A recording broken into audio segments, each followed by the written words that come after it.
되는지에 대한 인사이트 공유드릴 수 있도록 하겠습니다. 이게 넘어가는 게 안 돼서 한번 체크만 좀 해주시겠어요?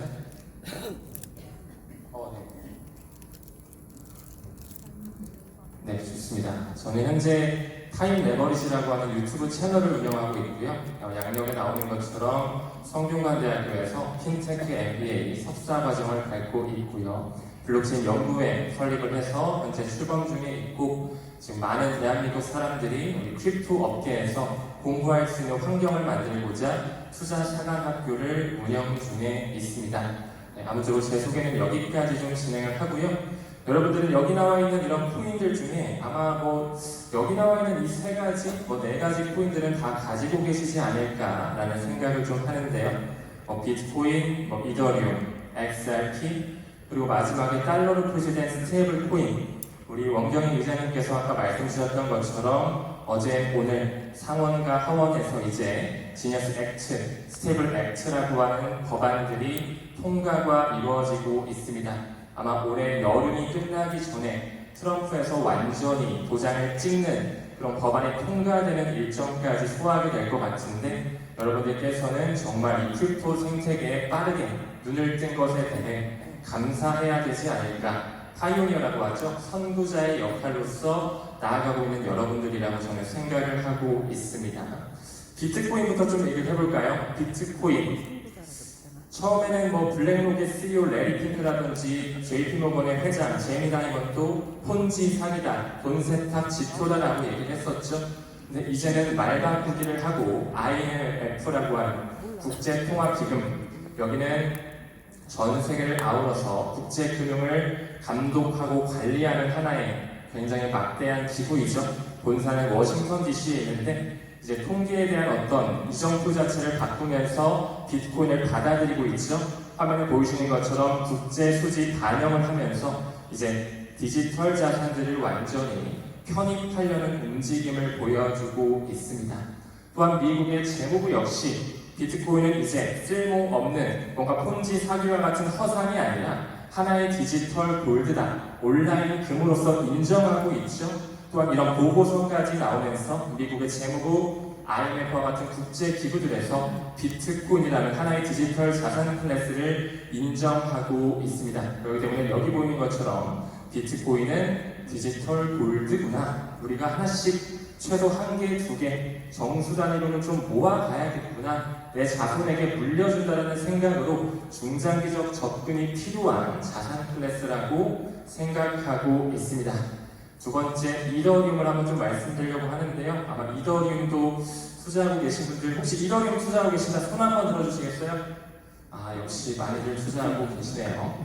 아마 스마트 컨트랙이라고 하는 개념을 잘 아실 거라고 생각이 들고요. 디파이 영역이라든지 요즘에 굉장히 뜨거운 감자로 떠오르고 있는 RWA죠. 리얼 월드 에셋. 모든 것이 토크나이제이션 되기 때문에 코인으로 살 수 있는 영역으로 가기 위해 징검다리 역할을 해줄 수 있는 스마트 컨트랙의 대장격인 이더리움 역시 기관에서 지금 무섭게 모으고 있습니다. 여기 보이는 것처럼 샤크링크 게이밍, 하나의 게이밍 회사인데 최근에 이더리움을 전략적인 재무 자산으로 편입하면서 여기 나오는 컨센시스가 주도한 굉장히 막대한 자금을 기관 단위로서 매수하고 있고요. 최근에 아예 블랙록 자체에서 세계 최대 자산 운용사인 블랙록에서도 이더리움을 굉장히 깊숙하게 크게 매수할 수 있는 움직임을 보여주고 있습니다.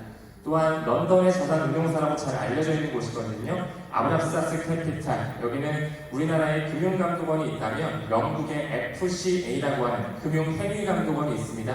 거기서 인정해주는 한 자산 운용사 아브랍사스 캐피탈에서 이더리움을 또 굉장히 깊숙하게 빠르고 매집하고 있다는 움직임을 여러분들께서도 이런 기사로서 볼 수가 있습니다. 그래서 이더리움도 지금 꾸준하게 기관의 채택을 받고 있다, 이렇게 좀 정의드릴 수 있을 것 같고, 앞으로 이더리움뿐만 아니라 솔라나 역시 그런 스마트 컨트랙의 영역을 대체하면서 꾸준히 가치 반영이 일어날 거라 생각을 하고 있습니다.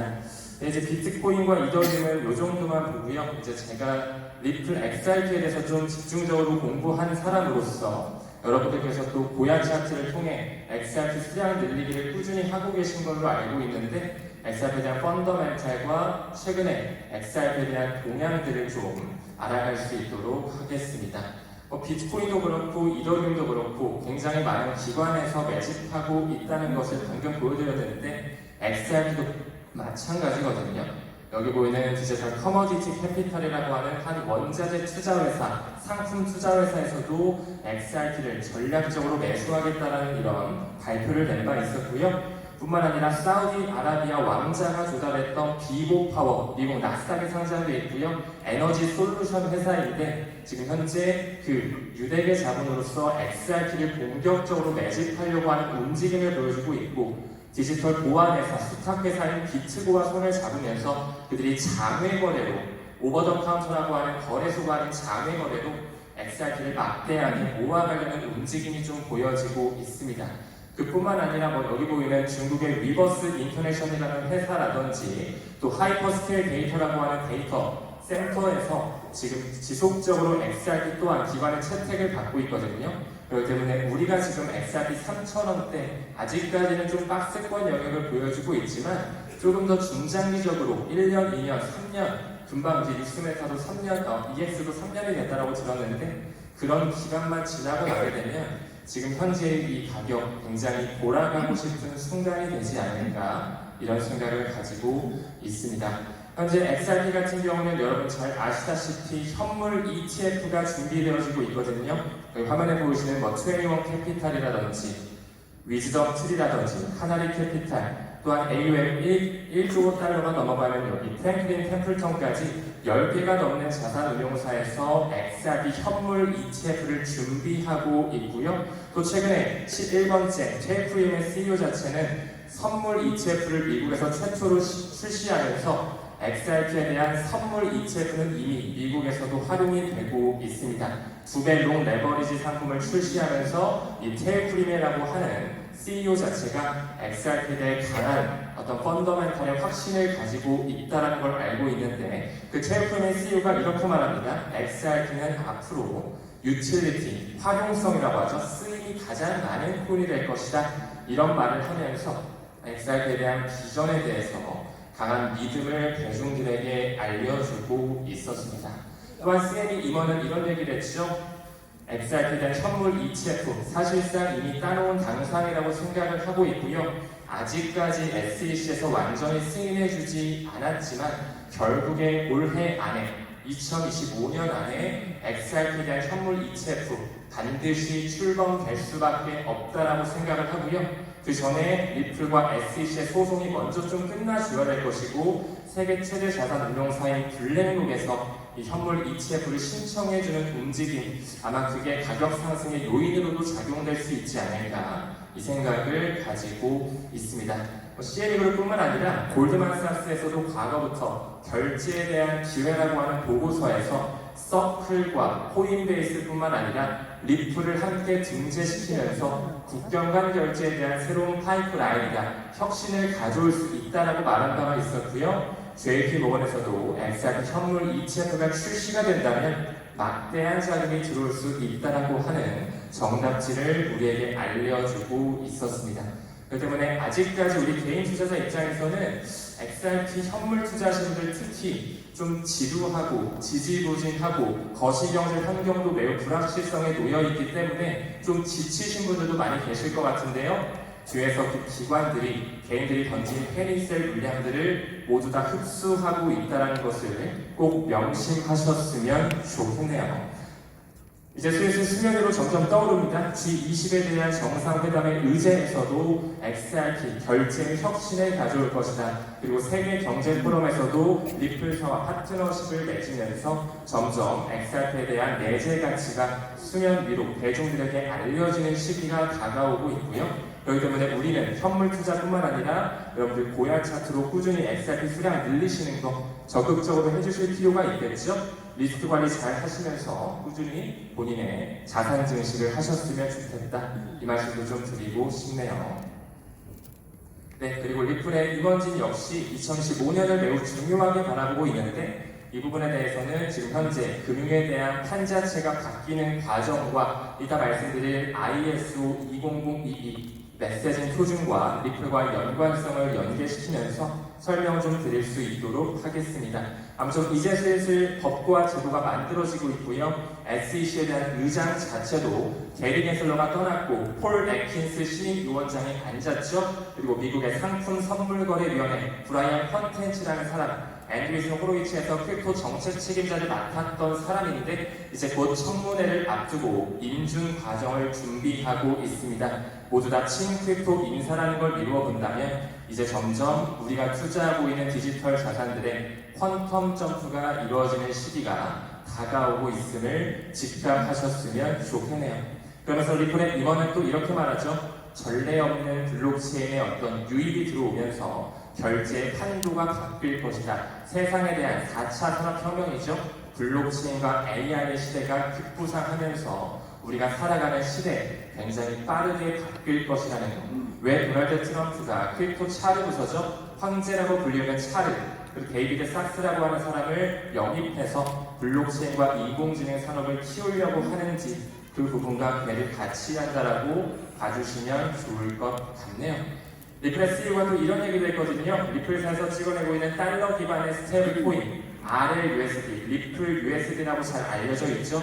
지금 현재 이더리움과 리플 원장 이 두 가지 트랙 위에 온체인돼서 꾸준히 주조가 되고 있고요. 올해 안에 서클사에서 찍어내는 USDC라든지 테레에서 찍어내는 USDT, 페이팔에서 찍어내는 PYUSD, 바이낸스에서 찍어내는 BUSD 등등 그런 하나의 스테이블 코인 대열에 합류가 될 정도로 큰 타격력을 가져갈 것이다. 이런 예언을 한 바가 있습니다.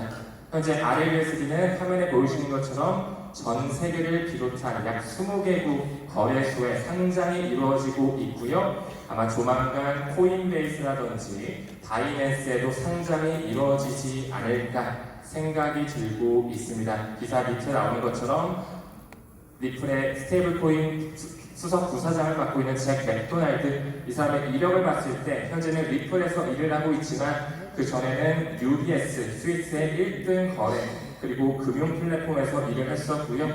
꾸준히 그들이 리플의 임원진에 들어오기 전에 다 JP모건이나 B&I 멜론이나 UBS와 같은 전 세계를 아우르는 금융기관에서 일을 했던 사람들이 다 리플로 유입되고 있다는 것 또한 말씀을 드릴 수가 있을 것 같습니다. 그래서 이 부분의 일환으로 RLUSD, 방금 언급드렸던 스테이블 코인 있잖아요. 그 리플사에서 찍어내는 스테이블 코인의 자문위원회 명단이 있습니다. 여기에 5명의 인물이 들어가는데 일단은 리플의 회장 크리스 라슨을 필두로 해서 맨 위에부터 라구암 라잔이라는 사람, 인도의 중앙은행 총재였고요. 과거에는 IMF와 BIS의 이사회 멤버로 있던 사람이었고요. 그 밑에 케네디 몽고메리 같은 경우 연준의 총재를 맡았던 사람이었고 또 그 전에는 JP모건과 같은 굉장히 중요한 금융기관에서 임원급을 했었던 인물입니다. 그뿐만 아니라 셜라베어라는 사람, 연방예금보험공사라고 하는 FDIC와 스페인의 최대한의 산탄데르에서 일했던 사람이고요. 또 데이비드 푸스라는 사람은 최근에 기업 공개를 했던 서클사와 함께 최초의 컨소시엄을 만들었던 사람인데 리플사의 현재 RLUSD 자문위원회에 합류되어 있다는 걸 이루어 본다면 리플사의 뒷배 자체가 범상치가 않다는 걸 여러분들께서 충분히 느끼실 수 있을 거라고 생각을 합니다. 그래서 지금까지는 리플의 RLUSD라든지 XRP를 기관들이 막 사모으고 있구나, 개인들은 힘들었지만 그 세력들은 모아가고 있다는 정황을 좀 말씀을 드렸는데 이제부터는 XRP에 대한 개념, 우리가 리플 XRP를 투자할 때 어떤 것에 대해서 좀 이해를 하고 같이 투자를 해야 되는지에 대해서 그리고 어떤 비전을 가지고 가야 되는지에 대해서 좀 말씀을 드리도록 하겠습니다. 일단 리플사 자체는 하나의 회사예요. 하나의 회사고 미국 샌프란시스코에 있는 하나의 그 블록체인 결제 회사, 하나의 스타트업이라고 봐주시면 되고요. 거기서 만든 하나의 레이어 1 블록체인이 있습니다. 여러분들 많이 들어보셨을 것 같은데 XRP 뒤에 L자가 붙어요. L자, 레저라고 하거든요.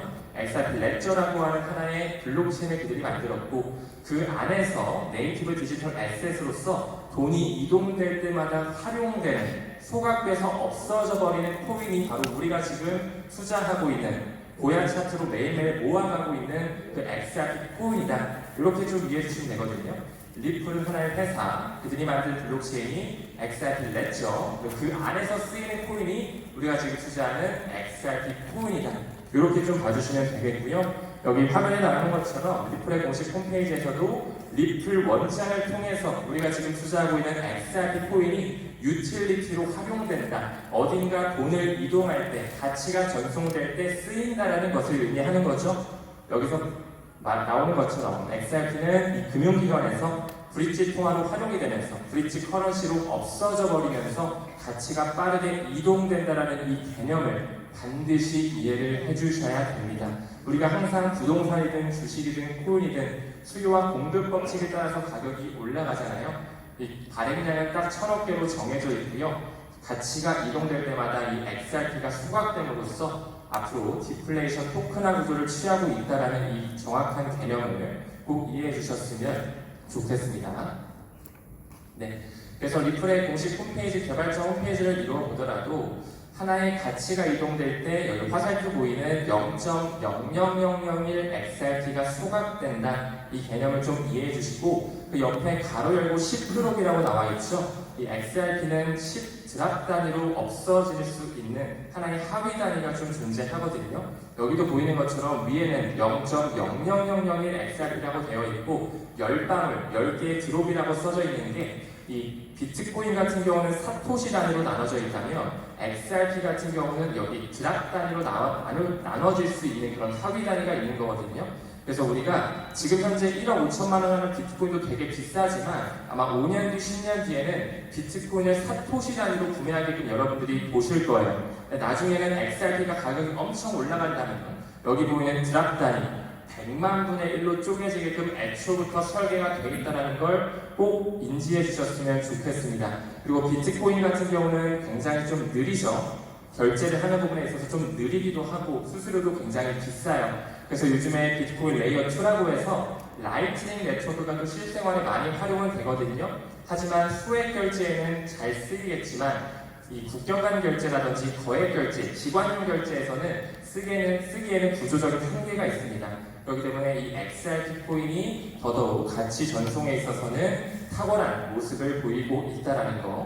그리고 그뿐만 아니라 이 비트코인은 2009년에 나왔고요. 비트코인 2009년, XRP 레저는 2012년에 출시가 됐다라는 것도 말씀드릴 수 있을 것 같고 아직까지 비트코인이 누가 만들었는지 아직 세상에 알려지지가 않았죠. 사토시 나카모토라는 사람이 미국 정부일 것이다 혹은 중국 정부일 것이다 굉장히 말이 많은데 저는 개인적으로 리플의 CTO 데이비드 슈워츠가 그 비트코인을 만들었던 사람 그 집단 안에 소속되어 있지 않았을까라는 생각을 해요. 왜 그러냐면 블록체인의 본질 자체가 아무도 건드릴 수 없는 분산화된 컴퓨팅 시스템으로서 은행의 개입 없이 돈을 보내기 위해서 만든 게 비트코인인데 실제로 1991년도에 리플의 CTO 데이비드 슈워츠가 이 분산화된 컴퓨팅 시스템에 대한 특허를 가지고 있거든요.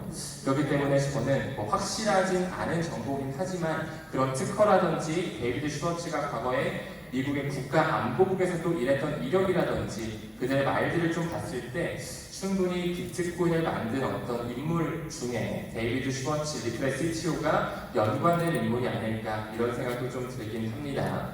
아무쪼록 비트코인과 XRP에 대한 이런 근본적인 차이점 비트코인 같은 경우는 또 채굴이 되고 있고요. XRP는 채굴이 되지 않는 합의 원장을 기반으로 한 빠른 국제 송금을 위해 만들어진 하나의 회사이자 하나의 프로토콜이라는 거 꼭 이해해 주셨으면 좋겠습니다.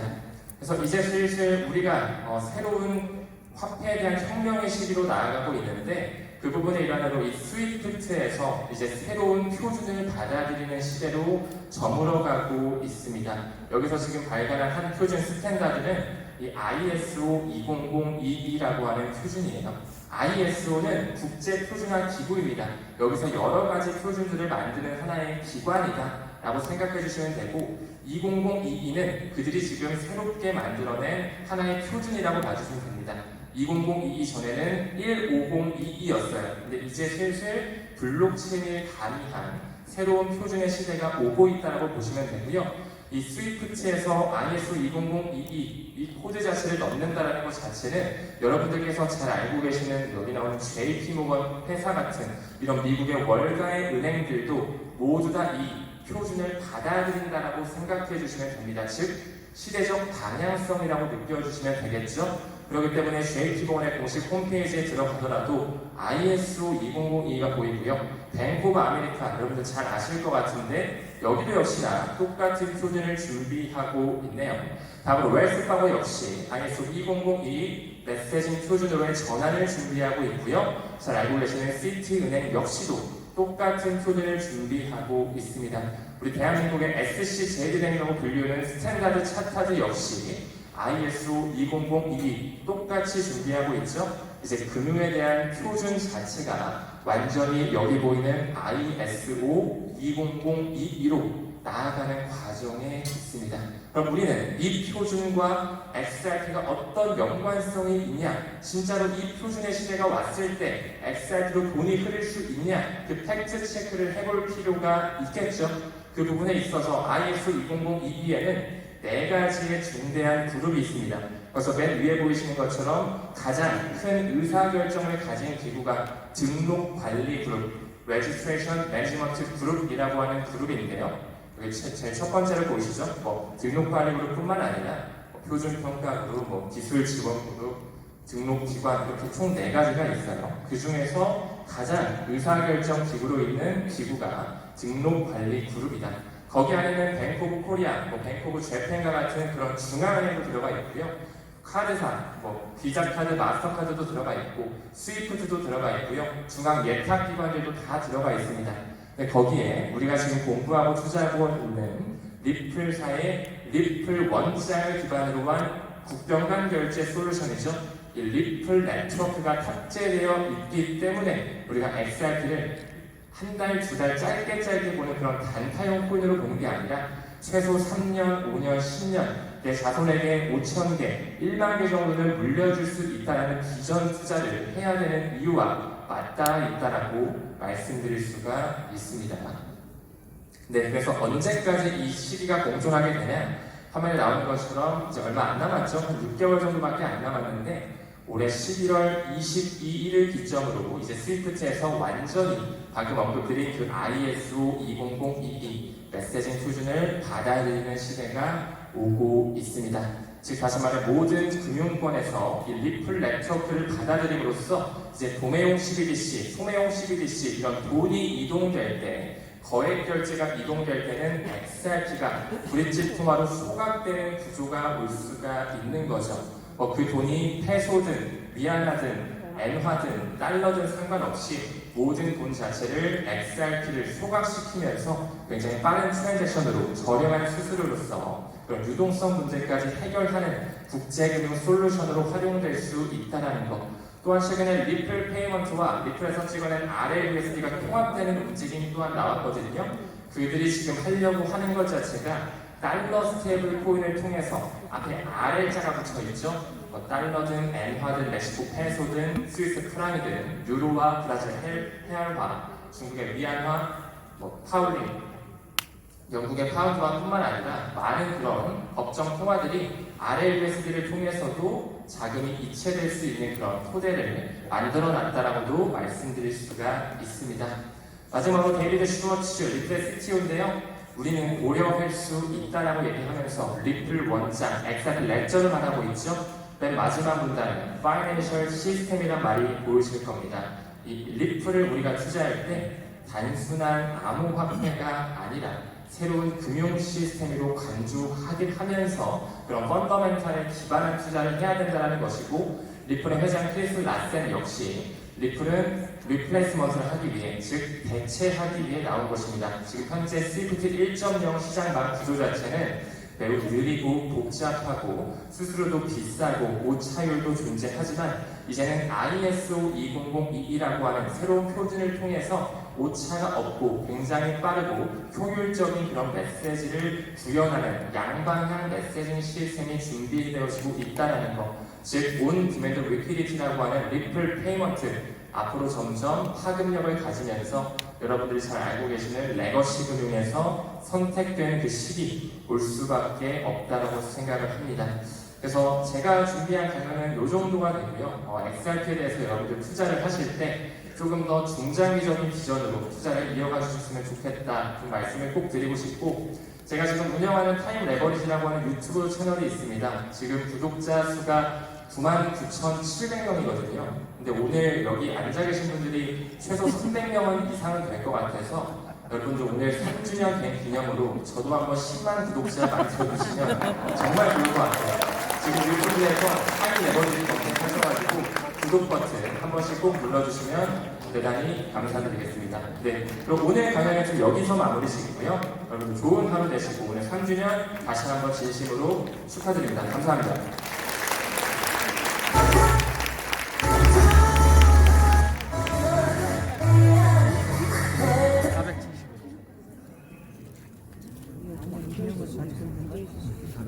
올라가는 회사가 우리 가서